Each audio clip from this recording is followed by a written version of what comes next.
acute angles, street elbows on the inlets and outlets to the valve itself. And finally, ensure that we're including an auto bypass valve on the system installed between the pump and the valve itself, correctly adjusted, and again following the flow arrow marked on the valve body itself. Before I zoom in and show you exactly how we set up the automatic bypass, we just need to make sure that we can read and understand the instruction leaflet that came with the valve. And what we're going to do first of all is turn off all of the thermostatic radiator valves. So if you've got these have to just simply turn off. Nothing more difficult than that. And that happens on every single one. Where you've got these white ordinary manual valves, just leave them where they are. We don't need to adjust them at all. So let me zoom in and I'll show you on that valve how easy it is to do. The first part we have to do is to see where the valve position is. So we can just take the cap off and then we simply turn this off completely and then mark it. So we just go from the center, we'll just go this way. So what we've got to do is just mark it. So now we need to find out how many turns to the maximum. So there's our off position.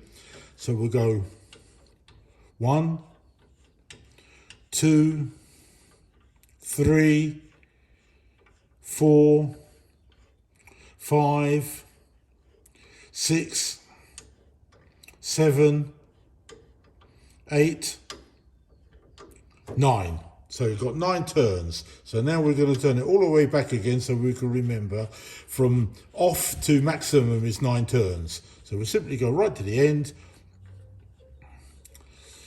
A lot of turns here, but you just have to do this because otherwise we'll be completely wrong.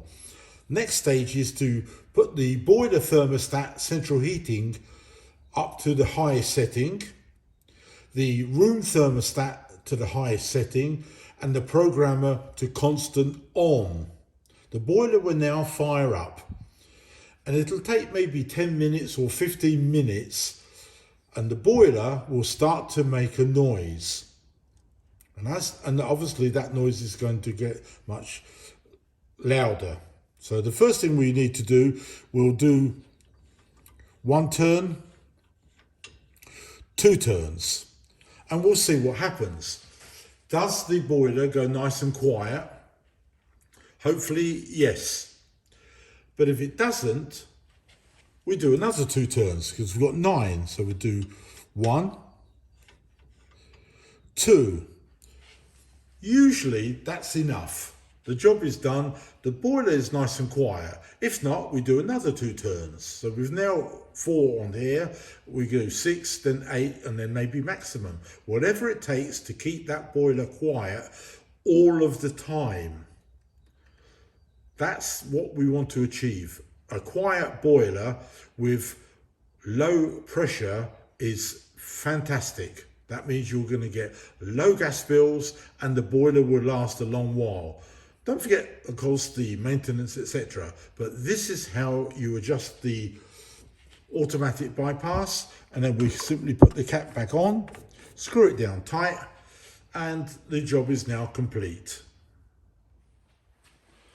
All that remains now is put the boiler back into its operating mode. So these valves can now go on to where they were before, the thermostatic radiator valves. The boiler thermostat goes to its eco setting.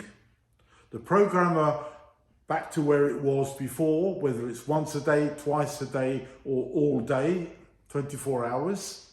And the room thermostat to our favorite comfort temperature, which would be between 18 and 20 degrees.